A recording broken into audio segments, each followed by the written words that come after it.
안녕하십니까. 민주당 수석사무부총장 김병기 의원입니다. 오늘 회견에 참석해 주신 의원님들을 먼저 하겠습니다. 박찬대 최고위원님 나오셨습니다. 김의겸 의원님 나오셨습니다. 김윤덕 의원님 나오셨습니다. 이동주 의원님 나오셨습니다. 그리고 김남국 의원님 나오셨습니다. 자, 회견을 시작하도록 하겠습니다. 기자회견문 낭독에 앞서서 잠시 말씀드리겠습니다. 더불어민주당은 어제부로 기존의 윤석열 정권 정치탄압대책위원회를 검찰 독재 정치탄압대책위원회로 이름을 바꾸었습니다. 박범계 상임위원장, 박찬대 공동위원장 체계로 활동하게 됐다는 말씀을 드립니다. 윤석열 정권 들어서 무차별한 야당 탄압이 도를 넘은 지 오래되었습니다. 검찰을 앞세워 유례 없는 야당 중앙당사를 압수수색한 것은 물론이고 12.9 참사로 온 국민이 애도하는 동안에도 일방적인 피의사실 공표와 터무니없는 거짓사실을 흘리며 국민의 눈과 귀를 흐리기에 여념이 없었습니다. 검찰을 앞세운 대대적인 탄압이 윤석열 정권의 무능과 실정을 감추기 위한 목적이라는 것을 국민께서는 이미 간파하고 있습니다. 아무리 탄압하고 아무리 가리고 억눌러도 진실은 결국 드러나기 마련입니다. 저를 포함한 더불어민주당 의원들이 앞장서서 검찰 독재 정치 탄압으로부터 민주주의를 지키겠다는 각오 말씀을 드립니다. 기자회견문을 낭독하겠습니다. 봐주기 수사의 편파 수사, 박영수 사단은 대장동 수사에서 손을 떼십시오. 모든 국민은 법 앞에 평등하다. 대한민국 헌법 제11조의 원칙입니다. 국민이 공직자에게 부여한 모든 권력은 이러한 헌법 원칙에 의해 매우 엄격하고 또 공정하게 행사되어야 합니다. 그러나 작금의 대한민국에서 유독 검찰만은 이러한 원칙을 넘어선 초법적 권력을 행사하고 있습니다.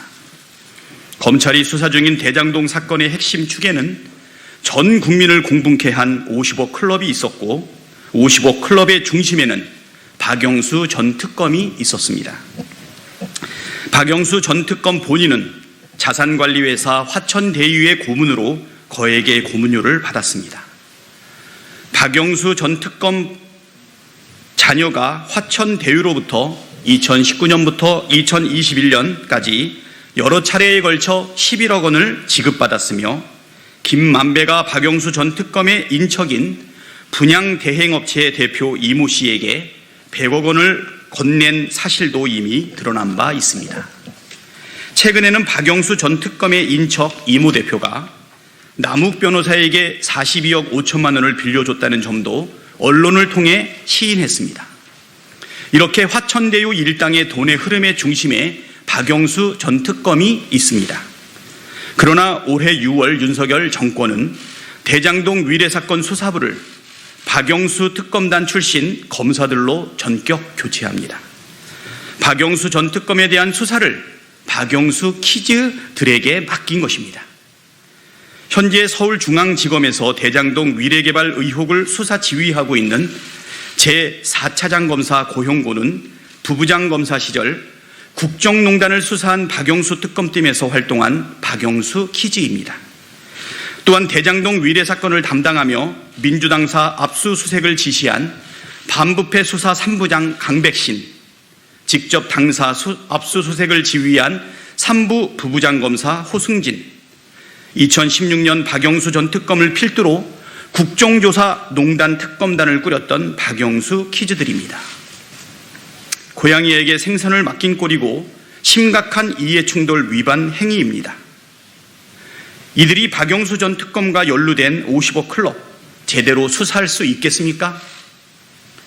검사 윤리강정 제9조 2항은 검사는 취급 중인 사건의 사건 관계인과 제1항 사건 관계인 친족관계, 이해관계자 등 이외의 친분관계 혹은 기타 특별한 관계가 있는 경우에도 수사의 공정성을 의심받을 우려가 있다고 판단되었을 때는 그 사건을 회피할 수 있다라고 규정합니다.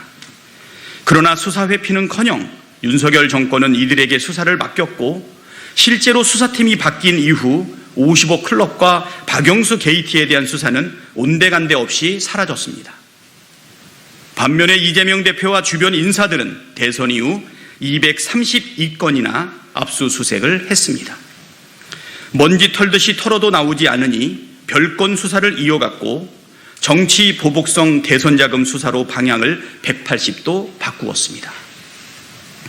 연일 언론의 검찰발, 화천대유 일당발 폭로가 쏟아지며 이재명 대표와 주변 인사들에 대한 일방적 주장을 기정사실화하고 심지어 혐의와 직접적 관계가 없는 망신주기를 하고 있습니다. 이런 편파 수사에 대한 대안으로 이재명 대표는 대장동 특검을 제안했으나 한동훈 법무부 장관은 수사 당사자가 쇼핑하듯 수사기관을 선택하는 나라는 없다라고 비판했습니다. 그렇다면 수사기관이 쇼핑하듯 수사 대상을 선택하는 나라는 어디 있습니까? 수사기관이 수사 당사자와 친한 검사를 배치하여 봐주기 수사로 일관하고 반면에 야당 대표와 그 주변 인사들에 대해서는 사정없이 물어뜯는 편파 수사는 공정합니까? 손바닥으로 하늘을 가릴 수 없습니다. 누가 봐도 명백한 이해 충돌이 있는 수사부를 임명하여 검찰에 대한 신뢰를 바닥에 떨어뜨린 것이 바로 윤석열 정권입니다. 특검 요구는 공정한 수사를 내팽개친 검찰이 좌초한 것입니다. 검찰에 경고합니다. 봐주기 수사, 편파 수사 당장 중단하십시오. 이재명 대표와 그 주변을 압수수색한 여력의 10분의 1만 써도 55 클럽의 실체, 박영수 게이트의 실체를 낱낱이 밝힐 수 있을 것입니다. 만약 그럴 자신이 없다면 박영수 사단은 기피 신청을 통해 일선 수사에서 손을 떼십시오. 이를 묵살한 채 선택적 수사를 이어갈 경우 야당 대표에 대한 정치 보복 수사, 기획 수사, 표적 수사를 중단하라는 국민의 분노는 더욱 거세질 것입니다. 2022년 11월 8일 더불어민주당 검찰 독재 정치탄압 대책위원회